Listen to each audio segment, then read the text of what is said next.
नमस्कार दोस्तों, Moni official voice में आपका स्वागत है। आज की कहानी है जब बेटे बहू ने बूढ़ी माँ को पल पल तड़पाया तो माँ ने किया कुछ ऐसा। दोस्तों, अगर आप हमारे चैनल पर नए हैं तो चैनल को अभी सब्सक्राइब कर बेल आइकन को प्रेस करना ना भूलें। चलिए तो कहानी शुरू करते हैं। शहर के शानदार अस्पताल में 5वीं मंजिल पर एक कोने में खिड़की के पास खड़ी शारदा देवी जी बाहर का माहौल देख रही थी। दिन चढ़ चुका था, हालांकि मौसम में अभी भी हल्की हल्की ठंड बाकी थी। सूरज अभी बादलों से आंख मिचोली खेल रहा था। दिन के 11 बजे भी सूरज शाम के चांद के समान लग रहा था। शारदा जी खिड़की से बाहर देखते हुए सड़क पर फूल बेच रहे लड़के को देख रही थी, जो चौराहे पर आने जाने वाले हर व्यक्ति को फूल बेचने की कोशिश कर रहा था, लेकिन कोई भी उससे फूल नहीं खरीद रहा था। उसे देखकर शारदा जी के मन में ख्याल आता है कि कम से कम वो काम करने की कोशिश तो कर सकता है। वह तो कोशिश भी नहीं कर सकती। बेटे की इज्जत का सवाल जो ठहरा। शारदा जी अब छोटे छोटे कदमों के साथ अपने बिस्तर की तरफ बढ़ गई। तभी वो रास्ते में रखे पलंग के एक कोने से ठोकर खाकर गिर जाती हैं और उनके मुंह से आह निकल जाती है। शारदा जी वहीं जमीन में बैठ जाती हैं और अपने पुराने दिनों को याद करके रोने लग जाती हैं। उनको ये समझ नहीं आ रहा था कि जो निकल गए वो बेकार दिन थे या जो अब चल रहे हैं वो बेकार दिन हैं। अस्पताल के बिस्तर पर लेटी हुई शारदा देवी जी दाएं बाएं करवट लेती जा रही थी। दिन भर इतने लोगों के बीच रहते हुए भी वह अकेलेपन महसूस करती थी। उनसे बात करने वाला भी कोई उनके पास नहीं था। इस तरह समय काटना उन्हें बड़ा मुश्किल लगता था। कभी बेचैन होने लगती तो उठकर पास में रखी रामायण पढ़ने लगती, लेकिन वह भी आखिर कितनी देर पढ़ती। आधा घंटा रामायण पढ़कर वापस रख दी, फिर वापस बिस्तर पर लेट गई। लेटे लेटे एक ही ख्याल मन को सताता रहता कि बीमार व्यक्ति तो अस्पताल जाता है, उसकी मजबूरी होती है ऐसे माहौल में रहना, लेकिन प्रभु की कृपा से मुझे तो कोई बीमारी नहीं है। फिर भी देखो फूटी किस्मत कि अस्पताल में रहने को मजबूर हूँ। चलिए आपको बताते हैं कि आखिर स्वस्थ होते हुए भी शारदा देवी जी अस्पताल में रहने को मजबूर क्यों थी। दरअसल कुछ समय पहले तक शारदा देवी जी अपने पति के साथ गांव में ही रहा करती थी, परंतु 6 महीने पहले ही उनके पति का देहांत हो गया था।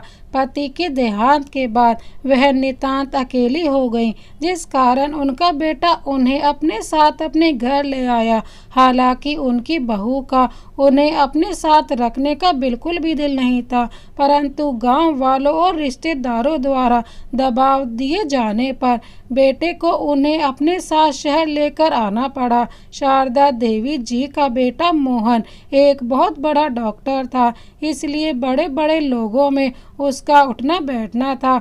उसके ससुराल वाले भी ऊंचे घराने के थे, लेकिन शारदा जी ठहरी एक साधारण ग्रामीण महिला जो इन सब दिखावे से बहुत दूर थी। शारदा देवी जी की एक आंख नकली थी, जिस कारण उनकी बहू और पोते को वह कुरूप लगती थी।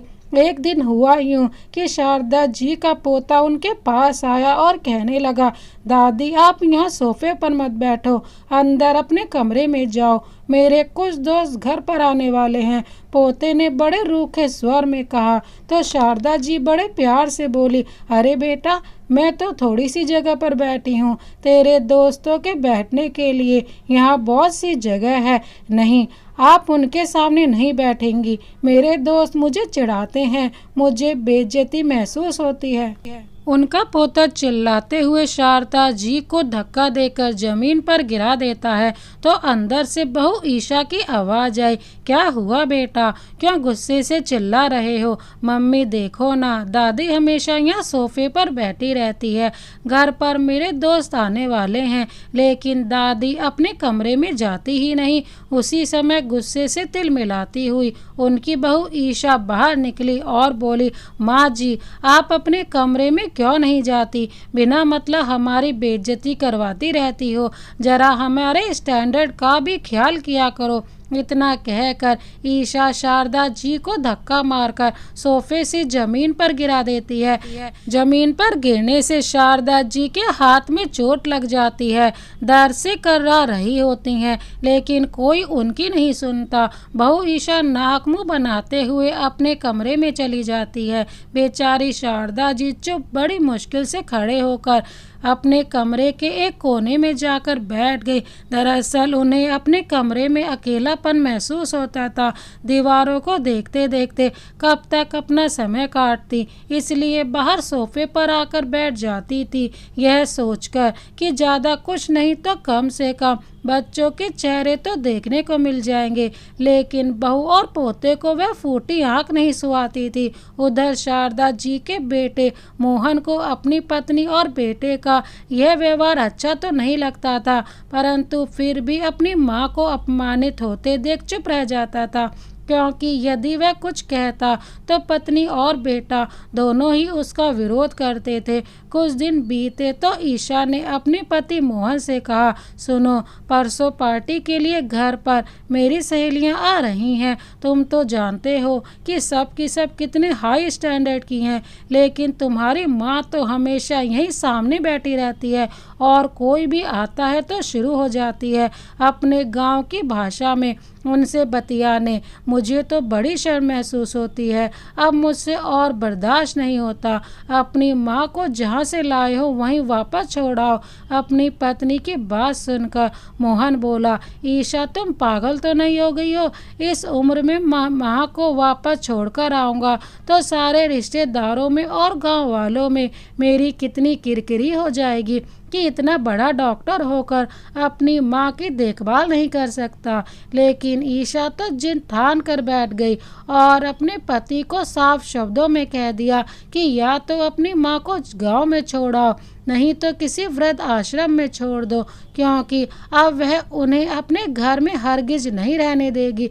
इस समस्या का डॉक्टर बेटे ने एक नायाब हल निकाला, जिससे सांप भी मर जाए और लाठी भी न टूटे। अगले ही दिन उसने अपनी माँ को सामान सहित अपने अस्पताल में शिफ्ट करवा दिया और शारदा देवी जी अपने बेटे के अस्पताल में एक प्राइवेट वार्ड में पहुँच गई, या यूं कहो कि पहुंचा दी गई, क्योंकि वह भी तो अपने बेटे बहू के लिए एक सामान की तरह ही थी, जिसके सुख दुख और इच्छाएं किसी के लिए मायने नहीं रखते थे। समय समय पर बैड बॉय आकर उन्हें खाना दे जाता था तो उसी के साथ ही थोड़ी देर हाल चाल बांट लेती थी। मरीजों के लिए बना खाना उन्हें पसंद तो नहीं आता था, लेकिन फिर भी मन मार कर चुपचाप निगल लेती थी। कुछ दिन बीते तो डेंगू की बीमारी के कारण अस्पताल के सभी प्राइवेट वार्ड भरने लगे, लेकिन मरीज आते ही जा रहे थे।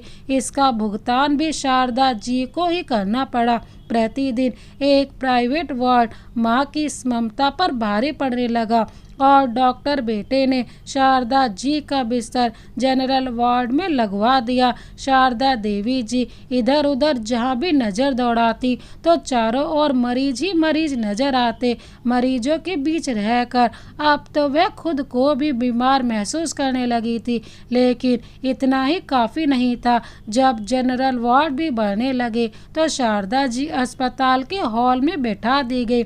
हॉल में बैठे हुए बेचारी बूढ़ी माँ मन ही मन उस दिन को कोस रही थी जिस दिन वह अपना घर छोड़कर अपने बेटे के साथ शहर आने को तैयार हो गई थी।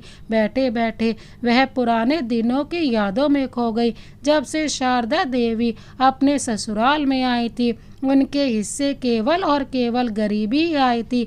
उनके पति खेतों में मजदूरी करते थे, जिससे कुछ खास कमाई नहीं होती थी, लेकिन हिम्मत न हारते हुए शारदा देवी ने पति के साथ लोगों के खेतों में काम किया। शादी के 1 साल बाद जब बेटा मोहन पैदा हुआ तो बेटी दामाद की गरीबी को देखते हुए शारदा देवी के माता पिता उन्हें एक गाय उपहार में दी थी। ताकि माँ और बच्चे को दूध की कोई कमी ना हो। शारदा देवी जी कुछ दूध अपने बेटे के लिए रखकर बाकी का दूध आस पड़ोस में बेच देती थी, जिससे थोड़े पैसे मिल जाते। बेटा बड़ा होने के साथ खर्च बढ़ने लगे तो उन्होंने बिना किसी झिझक के लोगों के घरों में बर्तन साफ किए, झाड़ू पोछा किया। उसे अच्छा जीवन देने के लिए माँ बाप दोनों ने दिन रात एक कर दिया। उनका बेटा मोहन पढ़ाई में शुरू से ही होशियार था, जिस कारण उसे स्कॉलरशिप भी मिलने लगी थी। अपनी होशियारी और माँ बाप की मेहनत के बलबूते उसने डॉक्टर की पढ़ाई पूरी की। पुरानी यादों में खोई शारदा जी सोचने लगी कि इसी बेटे के खातिर मैंने जीवन भर मेहनत मजदूरी की। वह एक बार प्यार से माँ कहकर पुकारता तो हृदय में ममत्व और वात्सल्य का ज्वार उमड़ आता था। संसार के सारे सुख उसकी झोली में डाल देना चाहती थी मैं। और आज जब वही बेटा डॉक्टर बन बैठा तो अपनी बूढ़ी माँ भी उसे बोझ लग रही है। धिक्कार है। शारदा जी की आत्मा चीख उठी। उनकी सहन शक्ति ने जवाब दे दिया। वह तुरंत उठ खड़ी हुई और अपने बेटे के पास जाकर स्पष्ट शब्दों में कह दिया कि अब वह यहाँ नहीं रह सकती। या तो बेटा उन्हें गांव में छोड़कर आए, नहीं तो वह स्वयं गांव के लिए निकल जाएंगी। अपनी माँ के अस्पताल में रहने से परेशान तो मोहन भी था, क्योंकि अस्पताल के स्टाफ के लोग भी दबी आवाज में इस बारे में तरह तरह की बातें किया करते थे। आज माँ ने स्वयं कह दिया तो मोहन अपनी माँ को गांव छोड़ने के लिए राजी हो गया। अगले दिन रविवार था। मोहन अपनी माँ को गांव छोड़ने की सारी तैयारी करके उन्हें अपनी गाड़ी में बैठाकर गांव के लिए निकल गया। गांव में शारदा देवी और उनके डॉक्टर बेटे का खूब स्वागत हुआ। 6 महीने से बंद पड़े पुराने मकान की साफ सफाई का काम पड़ोसन ने कर दिया। सामने वाले घर से कौशल्या काकी ने उनके आने का समाचार जाना तो 2 गिलास चाय के साथ मट्ठी लेकर आ गई। सब लोगों ने शारदा देवी के अचानक आने का कारण जानना चाहा तो मोहन ने आत्मीयता दर्शाते हुए कहा, वो क्या है ना कि माँ को आप सब लोगों के ये बहुत याद आ रही थी, इसलिए कुछ उदास भी थी। 2-4 महीने गांव में रहेंगी तो हवा पानी बदल जाएगा, यह सोचकर माँ को यहाँ ले आया। ऐसा कहकर मोहन ने असल बात छुपानी चाही, लेकिन कौशल्या काकी उसी समय सारा मामला समझ गई और बोली, बेटा तेरी बेचारी माँ ने जिंदगी को बहुत दुखों में काटा है, इसलिए अपनी माँ को भूल मत जाना, कभी इसका दिल ना दुखाना। कैसी बातें करती हो काकी, माँ को कैसे भूल जाऊंगा, आखिर दुनिया में उनके अलावा मेरा है ही कौन। अपनी माँ की सेवा में मैं कोई कमी नहीं छोड़ूंगा। आते जाते रहने का आश्वासन देकर उसने अपनी माँ के हाथों में थमा दिए और बोला, माँ मुझे लगता है कि इतने पैसे तुम्हारे खर्चे के लिए काफ़ी होंगे। हर महीने जब मिलने आऊँगा तो खर्च के लिए पैसे भी दे जाऊँगा। ऐसा कहकर डॉक्टर बेटा अपने शहर वापस चला गया। गांव में बूढ़ी माँ शारदा देवी अकेली रह गई। पड़ोसन से गृहस्थी की ज़रूरत का कुछ सामान मंगवाया, लेकिन महंगाई इतनी कि खींचतान कर भी सब्जी भाजी और दूध के लिए केवल ही बच पाए। लेकिन फिर सोचने लगी कि ज़रूरी तो नहीं कि हर रोज़ दाल सब्जी ही बनाई जाए। नमक मिर्च की बनी रोटी चाय के साथ भी आसानी से खाई जा सकती है। कम से कम यहाँ रहते हुए इज्जत के साथ तो जीऊँगी। और फिर अगले महीने बेटा भी मिलने आ जाएगा और खर्च के पैसे भी दे जाएगा। अगले महीने की 1 तारीख होते ही उनके डॉक्टर बेटे ने मनी ऑर्डर भेज दिया। शारदा जी जो अपने बेटे का इंतजार कर रही थी, बेटे द्वारा भेजा गया मनी ऑर्डर देखते ही समझ गए कि अब उनका बेटा उनसे मिलने नहीं आने वाला, शायद अपने काम में व्यस्त होगा। यह सोचकर उन्होंने अपने मन को समझा लिया। 3 महीने तक उनका बेटा मनी ऑर्डर से पैसे भेजता रहा और शारदा देवी जी को भी कोई समस्या नहीं हो रही थी। वह अपने घर का खर्च खींच तान कर चला लेती थी। लेकिन चौथे महीने बेटे ने मनी ऑर्डर भी नहीं भेजा। बेचारी शारदा जी मुश्किल से अपनी दाल रोटी का खर्च निकाल पा रही थी। महीने के आखिर में तो यह हाल हो गया कि उनके हाथ में एक फूटी कौड़ी भी नहीं बची। जैसे तैसे आसपास के दुकानदारों से उधार लेकर वह अपना काम चला रही थी। दूध वाले का भी काफ़ी उधार हो चुका था। आज पड़ोस की औरतें और शारदा जी की कुछ बूढ़ी सहेलियां भी कभी कभार उनके पास आकर बैठ जाती थी। बड़े डॉक्टर की माँ की भोली मुस्कान के पीछे छिपा उनका दर्द सब जानते थे, परंतु शारदा जी कभी अपने चेहरे पर शिकन तक नहीं आने देती थी। आते जाते दूध वाला भी पूछता रहता, क्यों अम्मा, पैसे कब तक चुकता करोगी? शारदा जी झूठी हंसी हंसकर बोल देती, जल्दी ही मेरे पास पैसे आ जाएंगे और फिर तू कौन सा भागा जा रहा है।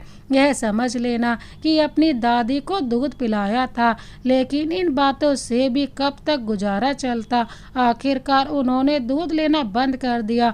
अब वह राशन लेने राशन वाले की दुकान पर भी नहीं जाती थी। घर में राशन के सारे डिब्बे खाली थे, खाने के लिए कुछ नहीं बचा था। आटे का डिब्बा खोलकर देखा तो थोड़ा सा आटा निकला, जिससे 2 रोटियां मुश्किल से बना पाए। जैसे ही 2 रोटियां नमक के साथ लेकर बैठी तो उसी समय दरवाजे से आवाज आई। कोई भूखा भिखारी लाचार स्वर में भीख मांगते हुए कहने लगा, अम्मा, भूखे को एक रोटी दे दे, भगवान तेरे बच्चे की उम्र लंबी करेगा, उसे खूब तरक्की देगा। शारदा देवी जो अभी रोटी का टुकड़ा तोड़ने ही लगी थी, उस भिखारी की यह बात सुनते ही अचानक रुक गई और सोचने लगी कि एक रोटी के बदले बेटे की लंबी उम्र बहुत सस्ती है। उसने तुरंत उसमें से एक रोटी उठाकर मांगने वाले को दे दी और बाकी की बची एक रोटी जैसे ही बैठकर खाने लगी, तभी एक कुत्ता उनके सामने आकर बैठ गया और बड़ी आस से उनकी ओर देखने लगा। बची एक रोटी में से भी आधी रोटी शारदा जी ने उस कुत्ते के सामने डाल दी और स्वयं आधी रोटी पानी के साथ खाकर संतुष्टि प्राप्त करके बैठ गई। लेकिन अब घर में खाने को कुछ भी नहीं था।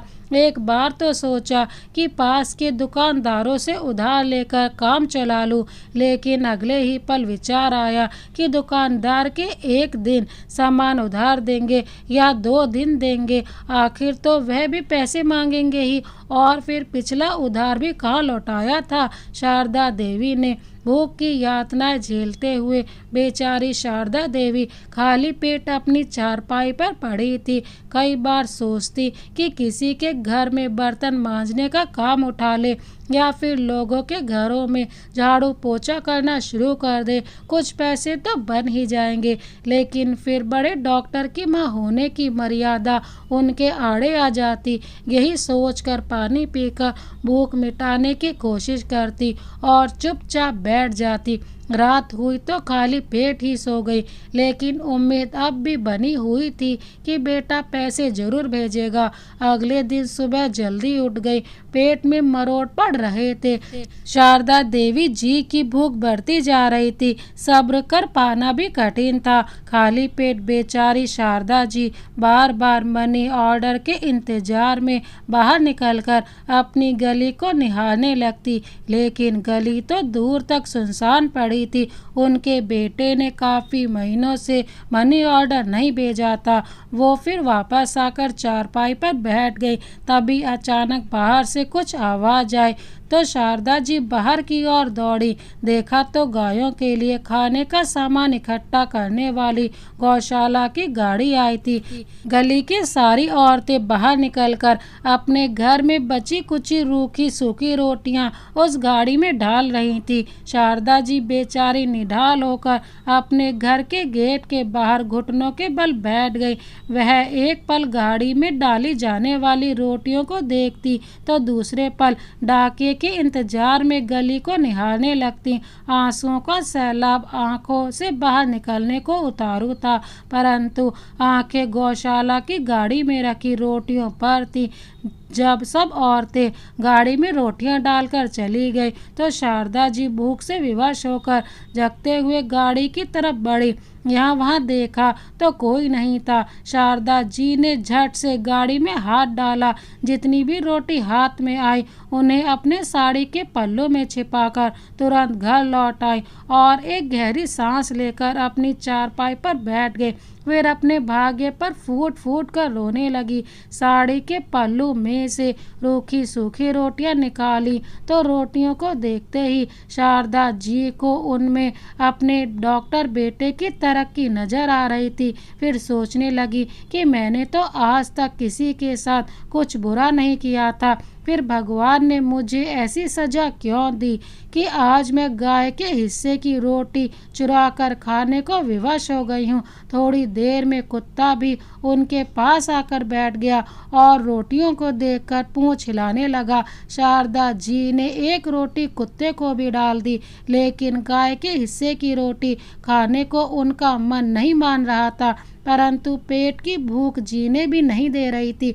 इसलिए अपने आत्मसम्मान को दूर किनार करके वह बेचारी रूखी सूखी रोटियां जैसे तैसे चबाकर पानी के साथ निगल गई। शाम के समय पड़ोसन आकर शारदा जी के पास बैठ गई। उन्हें उदास देखकर पूछने लगी, क्यों रे शारदा, तेरा बेटा तो कहता था कि थोड़े दिनों में मिलने आएगा, लेकिन वह तो ऐसे गया कि तुझे देखने भर को भी नहीं आया। उसी समय शारदा जी के चेहरे पर घोर उदासी और निराशा के भाव छा गए।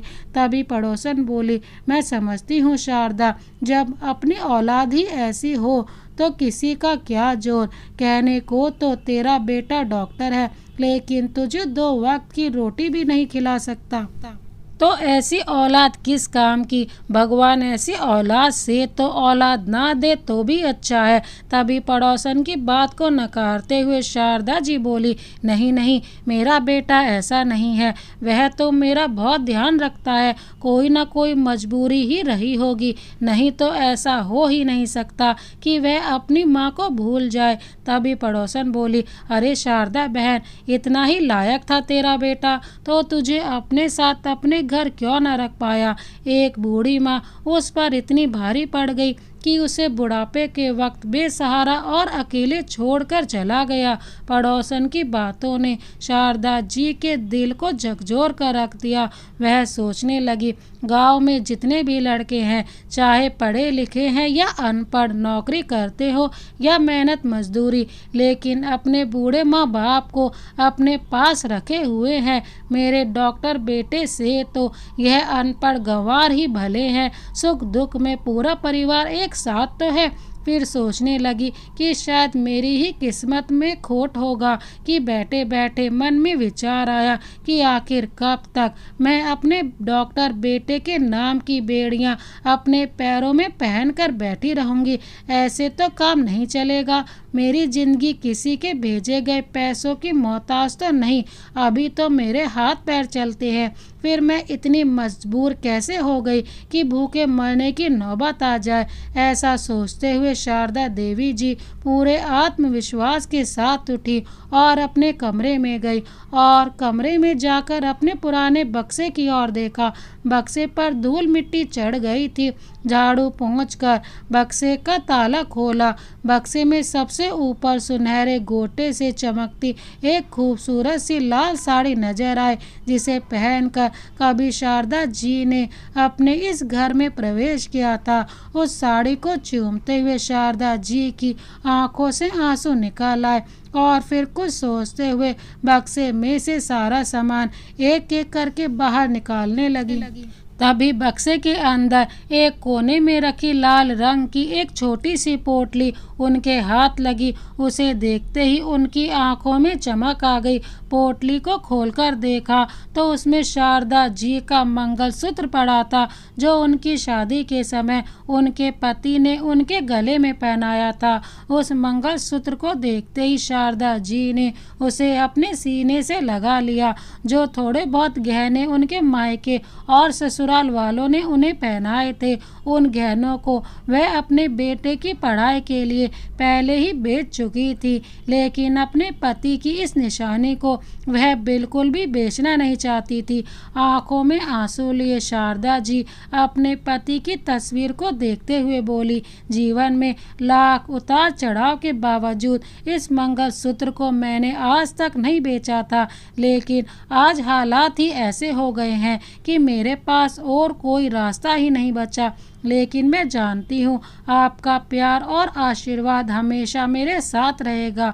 यह कहते हुए उन्होंने अपनी आंखों के आंसू पोंछे और बक्से में पड़ी एक अन्य पोटली में से चांदी के कुछ गहने निकाले। चांदी के गहने और अपना मंगलसूत्र उन्होंने अपने पल्लू से बांध लिया। तुरंत घर को ताला लगाकर सुनार की दुकान पर पहुंच गई और जाकर सुनार को अपने गहने दिखाए और बड़ी आस से सुनार से पूछने लगी कि भाई, इन गहनों का क्या दाम लगाओगे? मंगलसूत्र को बड़ी बारीकी से देखते हुए सुनार बोला, मंगलसूत्र का वजन तो अच्छा खासा है, लेकिन चांदी के गहनों का कुछ खास पैसा नहीं दे पाऊंगा। फिर भी जोड़ घटा करके उनके हाथ में 40,000 रुपये थमा दिए। पैसे हाथ में लेते ही शारदा जी के दिल को एक राहत मिली। उन्होंने गहरी सांस ली और अपने घर पहुंची। कुछ राशन का सामान खरीद कर ले आई। आज बहुत दिनों बाद शारदा जी ने पेट भर कर खाना खाया था। पेट में कुछ भोजन आया तो उनके अंदर दोगुनी ऊर्जा आ गई। उन्होंने दिमाग लगाया कि यदि वह गाय या भैंस खरीद ले तो उसका दूध निकाल कर बेचने से अच्छे खासे पैसे कमाए जा सकते हैं। गाय को पालने का काम तो शारदा देवी जी पहले भी कर चुकी थी। उन्हें चारा खिलाने से लेकर दूध निकालने तक का सारा काम उन्हें अच्छे तरीके से आता था। शारदा जी बिना देरी किए गांव के मुखिया के पास पहुंची, जो गाय भैंसों को खरीदने बेचने का काम किया करता था। वह तुरंत ही उसके पास पहुंची और मुखिया से अच्छी नस्ल की एक गाय खरीदी। घर पहुंचकर उन्होंने गाय के लिए जगह बना दी। थोड़ी ही देर में मुखिया का नौकर पहुंच गया और गाय को शारदा जी के घर में छोड़ गया और कुछ चारा भी छोड़ गया। गाय अच्छा खासा दूध देती थी। रोजाना 15 लीटर दूध उनके घर में होने लगा। अपनी ज़रूरत के लिए दूध निकालकर बाकी का दूध शारदा देवी जी बेचने लगी। दूध की डेयरी वाले उनसे काफ़ी अच्छे दामों में दूध खरीदने लगे। अब शारदा देवी भी अच्छा खाना पीने लगी और उनके शरीर में ऊर्जा और ताकत भी आ गई।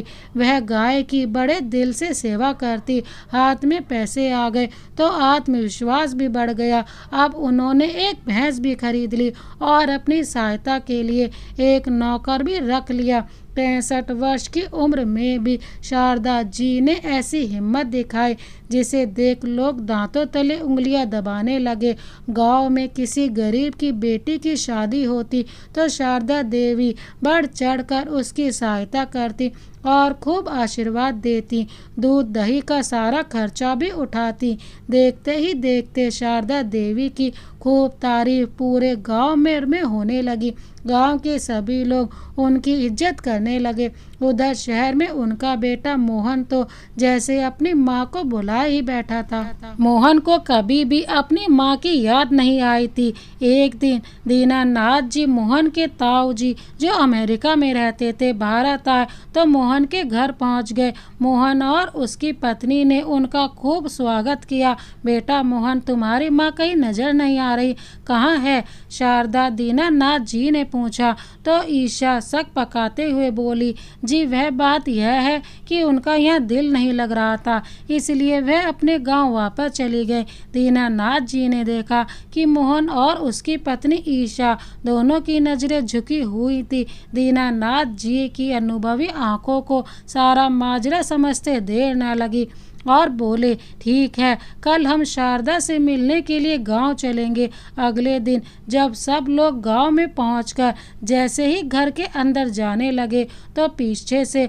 कौशल्या काकी की आवाज़ आई, अरे मोहन बेटा, तो आज आया है? अपनी माँ को गांव में छोड़कर ऐसा कौन सा विदेश चला गया था जो दोबारा देखने तक नहीं आया। इतनी बात सुनते ही दीनानाथ जी ने मोहन की ओर गहरी नजरों से देखा और सब लोग घर के अंदर चले गए।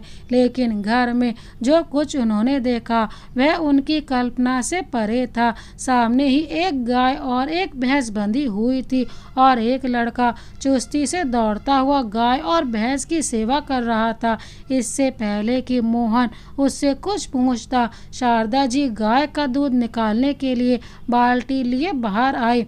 तभी मोहन अपनी माँ के पैरों में गिर गया और जोर जोर से रोने लगा। तो दीनानाथ जी बोले, वाह बेटा, तूने तो अपने माँ बाप का नाम रोशन कर दिया। तेरे होते हुए तेरी माँ को यह दिन भी देखने पड़ेंगे, यह तो मैंने सोचा भी नहीं था।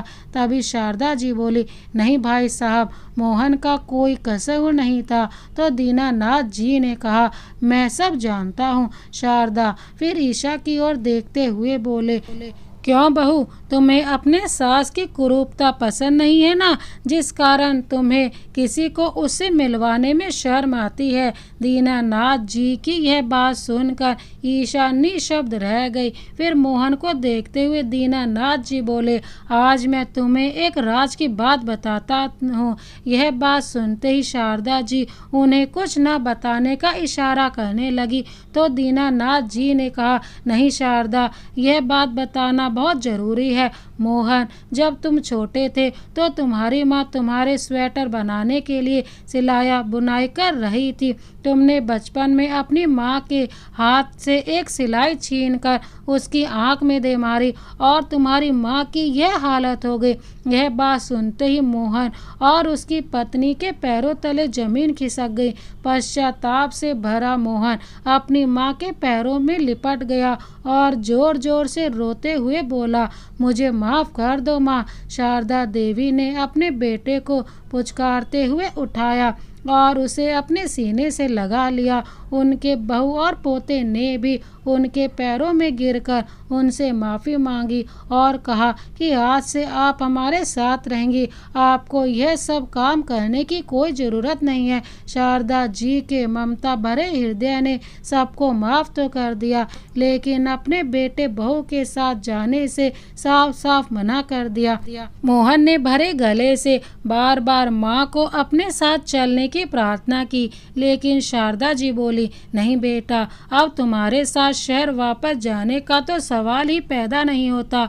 मालिक की दया से अब मैं आत्मनिर्भर हूँ और अपनी ज़िंदगी में बहुत खुश हूँ। और सबसे बड़ी बात तो यह है कि यहाँ मैं इज्जत से जी पा रही हूँ। माँ से मिलकर जब बेटा बहू अपने घर वापस जाने लगे तो बेटे ने अपनी माँ को कुछ पैसे देने चाहे। जैसे ही उसने पैसे अपनी माँ की ओर बढ़ाए तो शारदा जी को उनमें वही रूखी सूखी रोटियां नजर आने लगी जिन्हें खाकर उन्होंने अपनी लाचारी के दिन काटे थे और उनका हृदय अंदर तक कांप उठा। फिर भरे गले से बोली, मुझे इन पैसों की कोई ज़रूरत नहीं है बेटा, अपने पास रखो, तुम्हारे काम आएंगे। बस मेरी एक बात याद रखना, ना तो इंसान को सफलता मिलने पर घमंड में चूर होना चाहिए और ना ही कभी विपरीत परिस्थितियों में हार माननी चाहिए।